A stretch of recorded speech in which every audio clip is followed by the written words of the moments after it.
بسم اللہ الرحمن الرحیم۔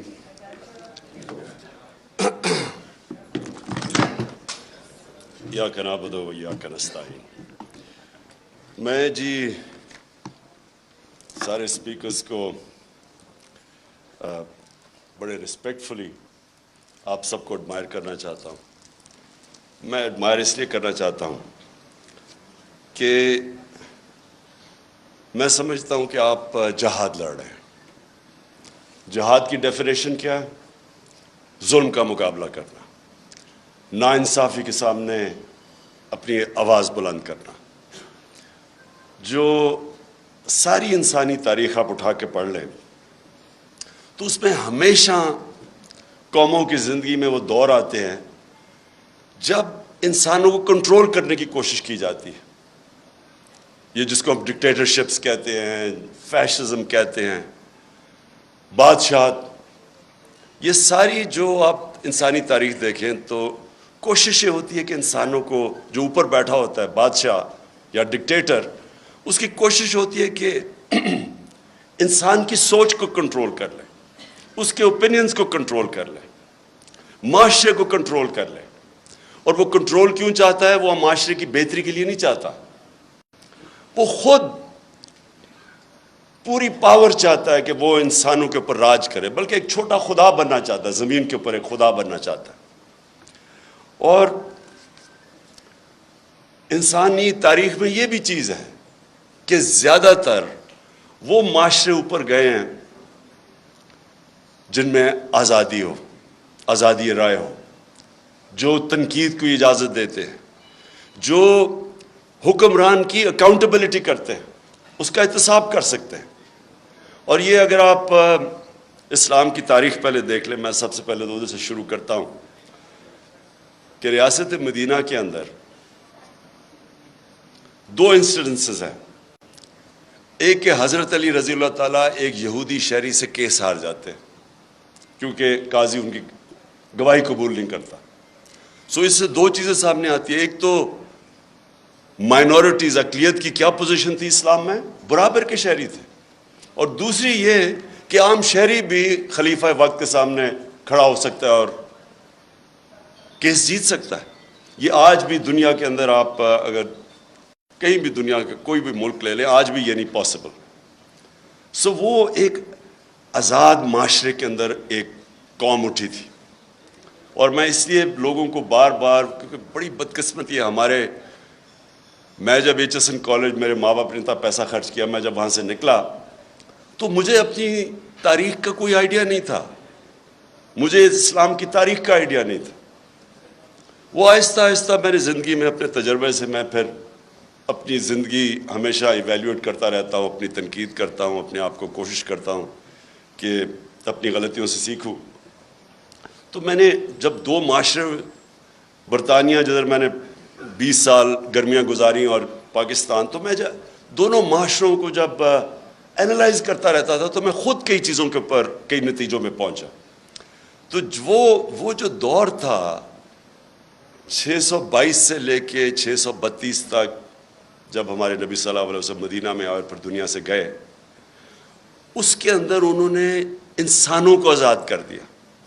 یہ دیکھیں، یہ جو آزادی صحافت ہے نا، جو فریڈم آف ایکسپریشن ہے، اس سے بڑی یہ ایک حصہ ہے انسان کو آزاد کرنے کا۔ کیونکہ انسان کو ذہنی طور پہ جب آزاد ہوتا ہے تو وہی قومیں اوپر جاتی ہیں، وہ انسان بڑے کام کرتے ہیں، غلام کبھی بڑے کام نہیں کر سکتے۔ اس لیے علامہ اقبال کی آپ شاعری پڑھیں تو وہ غلام مسلمانوں کو جگانے کی کوشش کر رہے تھے، خودی کو اور خودداری کو، جو ان کے کانسیپٹس تھے، وہ لوگوں کو جگا رہے تھے۔ کیونکہ غلامی جو سب سے بری ایک انسان کے اندر چیز کرتی ہے، اس کے اندر احساس کمتری ڈال دیتی ہے۔ مجھے تو بڑی اچھی طرح، ہم جب ایاز امیر کی طرح، ہم بھی پہلی جنریشن ہیں جو پاکستان میں بڑے ہوئے، آپ کو صرف میں غلامی بتاتا ہوں کہ کیا ظلم کرتی ہے ایک انسان کے اوپر، اس کے پوٹینشیل کو کیسے ختم کرتی ہے۔ جمخانہ کلب ہوتا تھا، پنجاب کلب، سندھ کلب، آزاد ہوئے ہم 47 میں، 74 تک سندھ کلب کے اندر آپ پاکستانی کپڑے پہن کے نہیں جا سکتے تھے, آپ کو سوٹ پہننا پڑتا تھا 74 تک. اور خیر سارے انگریزی بولتے تھے جس طرح کے, اور میں نے بتایا اردو جب بولتے تھے تو بلاول کی طرح بولتے تھے, بارش آٹا اپنے وہ جب ویٹر سے بولتے تھے تو کہ ہم شرم آتی تھی اپنے آپ سے. سو یہ غلامی ایک انسان کے ذہن کو ادھر رکھ دیتی ہے کہ وہ اچھا غلام ہی بن سکتا ہے, ہم اچھے سوٹ ہی پہن سکتے ہیں, ہم اچھی انگریزی بول سکتے ہیں. لیکن جو ایکسپلوژن ہوئی تھی مسلمانوں کی, جب ہمارے دنیا کے سب سے عظیم لیڈر نے انسانوں کو ذہنی طور پہ فکری آزادی دی تھی, تو انہوں نے ہر چیز میں دنیا کی امامت کی تھی. سب 200-300 سال تک سارے سائنٹسٹ پاکستان مسلمان تھے. تو وہ جو میری کوشش ہے کہ یہ جو میں حقیقی آزادی کی بات کرتا ہوں, تو میں یہ چاہتا ہوں کہ میری قوم آزاد ہو, اور صرف آزاد قوم اوپر جائے گی. لیکن وہ قوم تب تک آزاد نہیں ہو سکتی جب تک پہلے تو ہم اپنے معاشرے کے اندر یہ جو آزادی رائے اس کو انڈرسٹینڈ کریں. مجھے کہتے ہیں لوگ کہ جی آپ کے دور پہ تھے تو آپ نے پتہ نہیں کوئی سختیاں کی. پہلے تو میں یقین آپ کو دلاتا ہوں, میں نے کبھی مجھے آزاد میڈیا سے خوف نہیں ہوا. نہیں, اس کی وجہ آپ ڈرتے تب ہیں, کیوں ڈکٹیٹرز ڈرتے ہیں, یا کیوں جب بھی کوئی آپ دیکھ لینا مڈل ایسٹ کے اندر جو بادشاہ تھا وہاں کوئی آزادی رائے نہیں ہے. کیوں ہے؟ کیونکہ وہ کنٹرول چاہتے ہیں لوگوں کا. کرپٹ پولیٹیشنز, نواز شریف نے, مجھے ابھی بھی یاد ہے 97-98 میں ہوگا کہ وہ نجم سیٹھی کو اس نے تنقید کی اس کی کرپشن پہ, اس نے اس کو بند کر کے 3 دن مار پڑوائی. اور میں افسوس کرنے گیا تو ابھی یہ عمران ریاض بات کر رہا تھا, وہاں یہ نہیں انہوں نے کہا کہ مجھے بڑی پاکستانیوں سے کال آئی جب نجم سیٹھی کو اس نے مار پڑوائی نواز شریف نے, اس نے کہا مجھے اسٹروپ ٹالبوٹ سے کال آئی ہے, امریکہ سے کال آئی ہے کہ جی بڑا ظلم ہو گیا. کیوں یہ ان کو خطرہ ہوتا ہے؟ کیونکہ انہوں نے کرپشن کی ہوتی ہے. جب کرپشن کی ہوتی ہے تو ان کو کنٹرول کرنا ہوتا ہے, اور یا پھر تم نے قانون توڑنے ہوتے ہیں. میں نے صرف مجھے ایک ایشو ہوتا تھا. دیکھیں, آزادی رائے کا مطلب یہ نہیں کہ آپ لوگوں کی توہین کریں, سلانڈر کریں. اب میں کیونکہ انگلینڈ میں نے کیس لڑا ہوا ہے عدالت کے اندر ڈیفیمیشن کا, تو وہاں تو اگر آزادی رائے ہے تو ساتھ پورا یہ بھی آپ کو چیک اور بیلنس ہے. آپ ہر کچھ کسی کی پگڑی نہیں اچھال سکتے, تو لوگوں کو موقع ملتا ہے کہ عدالت میں جا کے اپنی عزت بحال کرے یا ڈیفیمیشن کے کیس کرے. بدقسمتی سے میں پرائم منسٹر تھا, میرے اوپر اسی نجم سیٹھی نے کوئی بڑی غلط باتیں رکھی, میں اس کو عدالت میں لے گیا. میرے دور میں تو وہ کیس لگا ہی نہیں. تو پرائم منسٹر کو ہی اگر انصاف نہیں ملتا تو بیچارے عام لوگوں کو کیا ملنا ہے. جب آپ کے پاس آزادی آتی ہے اس کے ساتھ ذمہ داری بھی آتی ہے. میں نے جتنا ٹائم برطانیہ میں گزارا اس کے ساتھ ذمہ داری ہوتی ہے آزادی کے ساتھ. اب میں دوسری چیز پہ آتا ہوں, پاکستان میں کیا ہو رہا ہے. میں نے ابھی ایاز امیر نے بڑی ڈیٹیلز میں اس چیز کے اوپر بات کی. میں اپنی ذرا ایوولوشن بتاتا ہوں کہ ہم جب 90s کے اندر تماشا دیکھ رہے تھے, دونوں پارٹیز آئیں, 2 دفعہ کرپشن میں دونوں کو نکالا گیا, تو تب ہمارے ان دونوں پارٹیز کو دیکھ کے میرے بھی ذہن میں آیا کہ شاید کم کرپشن ہوگی کہ اگر ملٹری اس سے بہتر ہوگی. یہ ہم نے وہاں کی سوچنا شروع کر دیا کہ اس سے بہتر تو ہے. وہ ضیاء کے زمانے میں گروتھ ریٹ بھی زیادہ تھی, اکانومی بھی آگے تھی, لگ رہا تھا. تب وہ اور چیز ہے کہ تنقید نہیں تھی تو اس سے کئی چیزیں پتہ ہی نہیں چلتی تھی. تو ہم نے بھی یہ سوچنا شروع کیا, کیونکہ انہوں نے جو دونوں دفعہ کرپشن میں گئی, ان کے اوپر پورے دونوں نے ایک دوسرے کے اوپر جو کیسز بنائے کرپشن کے, کوئی سر مال تھا, کوئی ہدایبہ پیپر مل تھی. مجھے یاد ہے فاروق لغاری جب وہ کیئر ٹیکر گورنمنٹ آئی 96 میں, تو انہوں نے مجھے پوری فائلیں دی کہ بے نظیر اور زرداری نے $1.5 ارب ملک سے نکالا. میں اب بات کر رہا ہوں 96 کی, اور نواز شریف نے بھی $1.5 بلین ملک سے باہر نکالا. تو میں تو پالیٹکس میں آئی کرپشن کے خلاف تھا. دیکھیں, اور کرپشن جو ہے نا وہ ایک سمٹمز ہے جس ملک کے اندر قانون کی بالادستی نہ ہو. جدھر رول آف لا نہیں ہوتا ادھر کرپشن ہوتی ہے.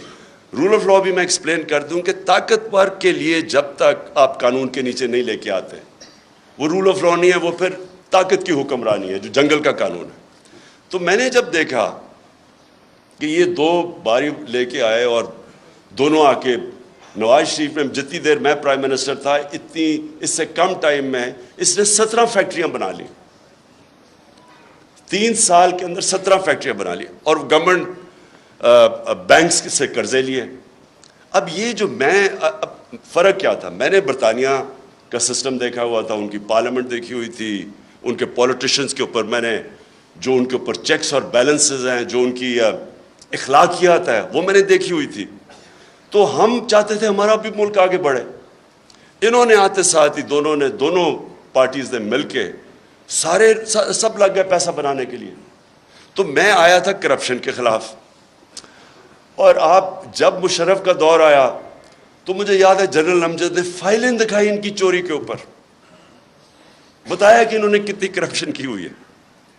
اور ہم نے جنرل مشرف کی شروع میں سپورٹ اس لیے کی کہ ہم سمجھے کہ جنرل مشرف واقعی کرپشن ختم کرنے آیا ہے.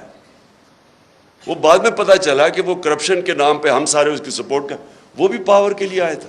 اور انہی لوگوں کو پھر این آر او دے دیا اس نے, جبکہ کسی کی رائٹ نہیں ہے کہ آپ پبلک کا پیسہ چوری ہو وہ معاف کر دے. کرپشن کا مطلب ہوتا ہے پبلک کا پیسہ چوری کا مطلب ہوتا ہے میرا کوئی چوری کرے. کرپشن ہے جو عوام کا پیسہ چوری کرے. تو اس کے پاس تو رائٹ ہی نہیں تھا کہ ان کی چوری معاف کرنا. بہرحال اس کے بعد یہ دو آیا اور انہوں نے جو 10 سال میں کیا. اب جو مجھے چیز سب سے جس پوائنٹ پہ میں آ رہا ہوں, میں ہمیشہ سمجھتا رہا کہ جو ہماری اسٹیبلشمنٹ ہے اس کو زیادہ ملک کی فکر ہوگی اور وہ اس چیز کو ہونے نہیں دیں گے. وہ جب دیکھتے ہیں چوری تو وہ اس کے اوپر ایکٹ کریں گے. کیونکہ مجھے تھرو آؤٹ جب میں یہ سٹرگل کر رہا تھا تو مجھے اسٹیبلشمنٹ کی طرف سے کئی دفعہ مجھے آئی ایس آئی نے مجھے بتاتے تھے ان کی چوری کے, یہ جی فلانے انہوں نے اتنی چوری کی. یہ بھی جو دور تھا ان کا 2008 سے لے کے, تب بھی مجھے وہ مٹیریل جی اسے اتنا چوری کر لیا, وہ چائنا جا کے تو اتنی کک بیکس لے لی. یہ مجھے بتایا کرتے تھے کہ وہ جی اس کا حمزہ یہ سلمان شہباز یہ وہ چائنا پہنچا تو تھا کک بیکس لینے کے لیے کانٹریکٹس کے اوپر. یہ ساری ان سے مجھے انفارمیشن آئی تھی. اور جب میں پھر پرائم منسٹر بنا تو سارے کیسز سب کو پتا تھا کہ ان کے کیسز کون سے ہیں. اور بدقسمتی سے جو نیب تھی وہ ہمارے کنٹرول میں ہی نہیں تھی. تو مجھے تب بھی سمجھنا ہے کہ کیسز سارے میچور ہیں, کیوں نہیں پکڑے جا رہے ہیں. تو بعد میں پتہ چلا کسی کا شفقت کا ہاتھ تھا, وہ کبھی ایکسیلیٹر دبا دیتے تھے پھر کبھی واپس آ جاتا تھا. ہم جناب دیکھ رہے ہیں تماشا, گالیاں ہمیں پڑ رہی ہیں کہ جی آپ نے وہ کسی کو نیب میں لے کے جاتے تھے تو مجھے گالیاں نکال کے اندر جاتے ہوئے بھی باہر نکلتے ہوئے بھی. لیکن ہمارا ہاتھ میں, میرے ہاتھ میں نیب کدھر تھی. میں تو کہا اگر میرے ہاتھ میں نیب ہوتی تو یہ بڑے آرام سے کم از کم 15-20 لوگوں سے ہم اربوں روپیہ نکال لیتے ان کو جیلوں میں ڈال کے. اچھا اب جناب یہ اپریل میں جو ہوا, میں جو میرے ذہن میں جو شوق ہے, چلیں ہم یہ نہیں کسی کو اکیوز کرتے کہ وہ ایک سازش کا حصہ تھی, لیکن میں یہ سوال پوچھتا ہوں اسٹیبلشمنٹ سے کہ آپ نے ان لوگوں کو کیسے ہمارے ملک کے اوپر مسلط ہونے دیا جبکہ آپ خود ہی بتاتے تھے کہ ان کی کتنی چوری ہے. اس کا تو یہ مطلب کہ چوری آپ کے لیے بری چیز نہیں ہے.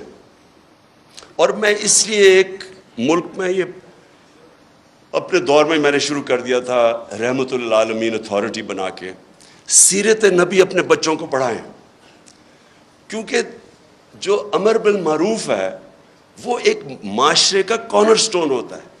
ایک معاشرہ جب اچھائی کے ساتھ کھڑا ہوتا ہے اور برائی کے خلاف کھڑا ہوتا ہے تو معاشرہ فائٹ کرتا ہے برائی, کرپشن کو معاشرہ فائٹ کرتا ہے.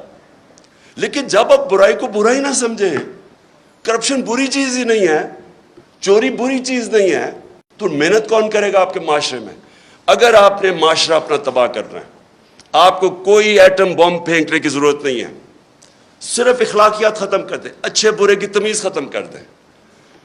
مولانا رومی کی بڑی فیمس سینگ ہے, اب کسی نے پوچھا مولانا صاحب ایک قوم کیسے مرتی ہے, انہوں نے 2 درختوں کا بتایا، ایک بڑا خوشبودار اور ایک بڑا برا درخت. انہوں نے کہا جب ایک قوم ان کے اندر فرق کرنا ختم کر دیتی ہے، اچھے برے کی تمیز ختم کرتی، قوم مر جاتی. اس لیے ہی جو مدینہ کی ریاست تھی وہ امر بالمعروف پہ کھڑی ہوئی تھی. سارے معاشرے کو حکم کیا گیا تھا کہ آپ نے برائی کے خلاف کھڑے ہونا ہے. اب میں نے انگلینڈ کے اندر یہ دیکھا ہے، میں امر بالمعروف پہ وہ چل رہے ہیں. آپ کو میں بتاؤں کہ ان کا ایک بہت بڑا نام تھا لارڈ جیفری آرچر. بڑا مارگریٹ تھیچر کا رائٹ ہینڈ، ان کی پرائم منسٹر کا رائٹ ہینڈ آدمی تھا. ہر جب ان کی ساری سوشل کیلنڈر کے اوپر وہ تھا، اس کی ہمیشہ اس کی اخباروں میں اس کی موومنٹس آتی تھی. اس نے ایک عدالت کے اندر اس نے ایک جھوٹ بول دیا. کیس تھا ڈیفامیشن کا، اس نے جھوٹ بول دیا. آپ سوچیں کہ اتنا طاقتور آدمی، اس نے جھوٹ بولا، 3 سال جیل ڈالا اسے. اور جب وہ جیل سے باہر نکلا، کسی گھر کوئی اسے انوائٹ نہیں کرتا تھا. وہ جو اتنا پاپولر آدمی تھا اس کو کوئی انوائٹ نہیں کرتا تھا. عوام نے فیصلہ کیا کہ جناب اس نے غلطی کی ہے، اس نے اور کیا کیا، جھوٹ بولا. اب یہاں سوچے کہ لنڈن تو تھوڑے، پاکستان بھی میں میری کوئی پراپرٹی نہیں ہے، اور اس کے اوپر پھول پھینکے جا رہے ہیں. وہ جا کے ادھر جا کے وہ دوسرا والا کہہ رہا ہے کہ یعنی قطری خط جو ایک اپنی اربوں روپے کی پراپرٹیز کے لیے ایویڈنس پریزنٹ کر دے اور اس کو کوئی فرق ہی نہ پڑے ملک میں. ایک برنی میڈوف ملٹی بلینر بن گیا امریکہ کے اندر. اس کے بعد اسے پتا چلا کہ جی برنی میڈوف نے جو پیسہ بنایا تھا وہ ایک پونزی اسکیم تھی، یعنی ایک فراڈ سے بنایا تھا. اس کے 2 بیٹے تھے اور بیوی، ان کو بھی نہیں پتا تھا. جیسے ہی پتا چلا ان کو کہ یہ فراڈ میں پکڑا گیا، جب اسے پکڑا، ایک بیٹے نے خودکشی کر لی، مطلب کہ میں معاشرے میں نہیں اب رہ سکتا. دوسرا بیٹا سولٹری، یعنی اپنے آپ کو اس نے آئسولیٹ کر دیا اور 2 سال کے بعد مر گیا. بیوی نے طلاق دے دی، یعنی اس کی اپنی فیملی نے اس کو ڈسون کر دیا. سنگاپور کے اندر 2 لی کوان یو جو سنگاپور کا بڑا اسٹیٹسمن تھا، 2 اس کے وزیروں میں جب کرپشن میں پکڑ گئے خودکشی کر لی. دیکھیں معاشرہ، جب معاشرہ کرائم فائٹ کرتا ہے تب کرائم آپ جیتتے ہیں. اب میں جب تھا جی فلانے نے پیسہ ادھر کر دیا، اس نے ادھر کر دیا، کس کو پکڑیں گے آپ جب تک معاشرے کے اندر آپ یہ اچھے برے کی تمیز نہیں دیں گے. اور ادھر میڈیا کا بہت بڑا ہاتھ ہے. اب ابھی آپ نے بات کی کہ جی دیکھیں کوئی سچ فلانے کے لیے اور کوئی سچ عمران خان کے لیے. ٹھیک کہہ رہے ہیں، یہ بالکل آپ ٹھیک کہہ رہے ہیں کہ گورننس، کوئی کہے گا کہ عمران خان کی بہتر ہے، کوئی کہے گا کہ شہباز شریف کی بہتر ہے.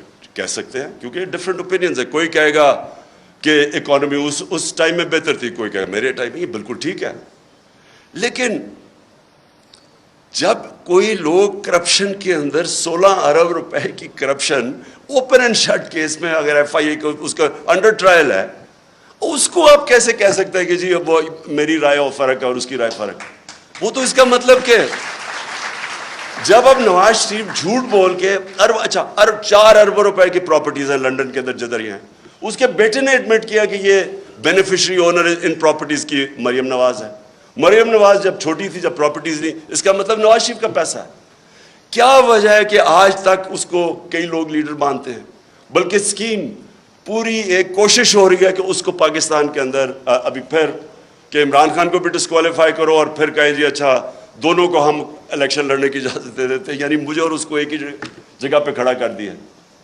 اتنے بڑے لٹیرے کو کہ یہ کہہ رہے ہیں کہ جناب عمران خان وہ کیونکہ پتہ نہیں وہ اس کیس کے اندر الیکشن کمیشن. دیکھیں یہ ہمارا سب سے بڑا چیلنج ہے. اور ادھر میڈیا کا بہت بڑا رول ہے، بیکاز میڈیا عوام کے اوپینین کو شیپ کرتا ہے.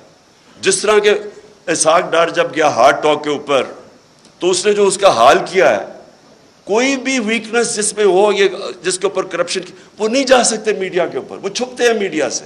یا ہر روز شام کو جن کے اوپر اربوں روپے کرپشن کے کیسز ہیں وہ جا کے بٹھا دیتے ہیں ایک بیچارہ پی ٹی آئی کا معصوم سا ہے وہ بٹھا دیتے ہیں ساتھ, وہ پنچنگ چل رہی ہوتی ہے, تم چور ہو تم چور ہو.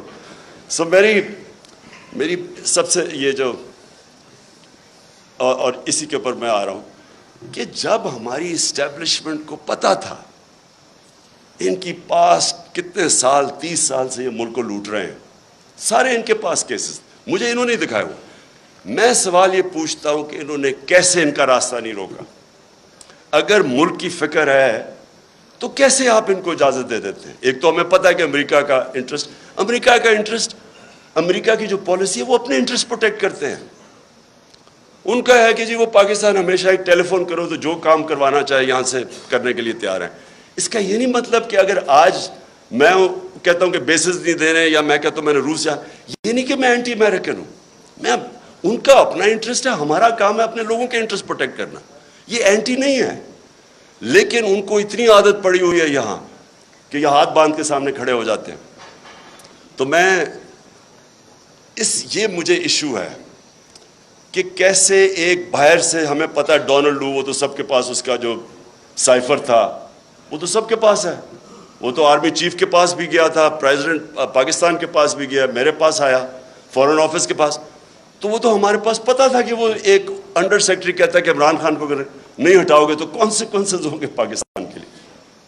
لیکن میں حیران ہوں کہ جب یہ بھی پتہ تھا کہ باہر سے سازش ہے, یہ بھی پتہ تھا کہ ہمارے لوگوں کو پیسے دے کے خریدا جا رہا ہے, اور یہ بھی پتہ تھا کہ چور ریپلیس کرنے والے ہیں جن کے اوپر کرپشن آپ کے دور میں کیسز بنے ہوئے ہیں, پھر کیسے ان کو اس ملک پہ مسلط ہونے دیا؟ کیونکہ اسٹیبلشمنٹ کے پاس پاور ہے, ان کے پاس اس وقت سب سے زیادہ پاور ہے. تو پاور کے ساتھ ذمہ داری آتی ہے. یہ نہیں ہو سکتا کہ پاور آپ کے پاس ہے اور ذمہ داری کسی اور کے پاس ہے. اتھارٹی اور پاور ساتھ ساتھ جاتے ہیں. جب یہ اوپر آئے ہیں تو آپ جتنا مرضی کہیں ہم نیوٹرل ہیں, جو مرضی آپ کہیں ہم نیوٹرل ہیں, تاریخ کے اندر لوگ آپ کو بلیم کریں گے یہ جو ملک کے ساتھ کیا ہے. یہ جو اوپر آ کے اوپر بیٹھے ہیں, تاریخ لکھی جا رہی ہے پاکستان کی کہ کیسے آپ نے ان لوگوں کو ہمارے پر مسلط ہونے, اور جو 4 مہینے میں ہوا ہے پاکستان کے ساتھ, ان 4 مہینے میں جو مہنگائی کے اوپر سپوزٹلی آئے تھے اور آج جو مہنگائی ہے. اور میں آخر میں اب بات کرتا ہوں, اب کوشش کیا کی جا رہی ہے؟ پہلے ان چوروں کو مسلط ہونے دیا. ان کی کوشش یہ تھی کہ اچھا جی وہ ہٹائیں گے, جب یہاں تو گورنمنٹ جب ہٹتی ہے لوگ مٹھائیاں بانٹتے, وہ نہیں ہوا. پبلک نکلا ہی سڑکوں پہ, کبھی پاکستان میں اس طرح پبلک نہیں نکلی.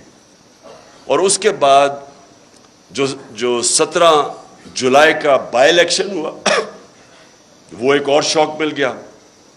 جب الیکشن کمیشن بھی ملی, انتظامیہ بھی, یہاں بڑا مشکل ہے, یہ تو ایکسپرٹس ہیں دھاندلی کے, تو ادھر بھی جیت گئی تحریک انصاف.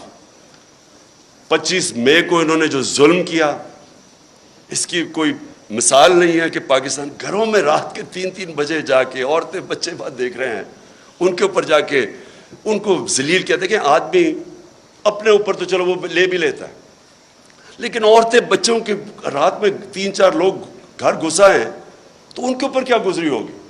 خوف پھیلایا گیا. اس کے باوجود پھر سے اٹھ گئے. اور اب کیا فیز ہے؟ یہ فیز ہے سائیکولوجیکلی اس ملک کو ایسا دبایا جائے کہ ہم بھیڑ بکریوں کی طرح یہ تسلیم کر لیں جو اوپر سیٹ اپ آیا ہوا. اور اس کے لیے ہر حربہ استعمال کیا جا رہا ہے. سوشل میڈیا کے لوگوں کو جس طرح اٹھایا جاتا ہے, کئیوں کو اٹھا کے پھر جس نے کوئی فوج کے خلاف ٹویٹ کی ہو اسے کہتے ہیں, اسے پہلے اٹھا لیتے ہیں, پھر کہتے ہیں اچھا یہ نہیں کہ میرے سے معافی مانگو, کہو کہ یہ عمران خان نے کہا میرے ان کے خلاف ٹویٹ کروا. ان سوشل میڈیا وہ بیچارے بچوں کو اٹھا رہے ہیں. یہاں میڈیا یہ سامنے میرے بیٹھے ہوئے ہیں, میں نے دیکھا کہ ایاز امیر نے بڑی کیئرفلی ایسے ورڈنگ کی کہ انشاءاللہ کپڑے اب نہیں پھٹیں گے اس باری. یہ ان کا فورن آفس کا ایکسپیرئنس ہے, ڈپلومیسی. اور سمیع ابراہیم, عمران ریاض, اور مجھے بڑا افسوس ہے کہ ارشد شریف. اب ارشد شریف جب سے میں وہ جانتا ہوں وہ ایک اپنی سوچ کا آدمی ہے, بہت ہی پیٹریوٹک, محب وطن پاکستانی ہے. وہ جو سمجھتا ہے کہ وہ ٹھیک لائن پہ ہے اس کو پڑ جاتا ہے, اور اس لیے اس کو لوگ دیکھتے ہیں کیونکہ ان کو پتہ ہے کہ وہ اس کا سٹانس کدھر ہے. اس جیسے آدمی کو دھمکیاں, گھر میں باہر گاڑیاں کھڑی, اس کو باہر جانا پڑا. صابر شاکر باہر چلا گیا, ARY کو بند کر دیا. ARY کا کیا قصور تھا؟ اگر شہباز گل سے اگر ایک جملہ نکل ہی گیا ہے جو کہ اس کو نہیں کہنا چاہیے تھا, جس کو غلط پرسیو کر سکتے ہیں, اس کے اوپر ARY کو کیسے بند کر دیا؟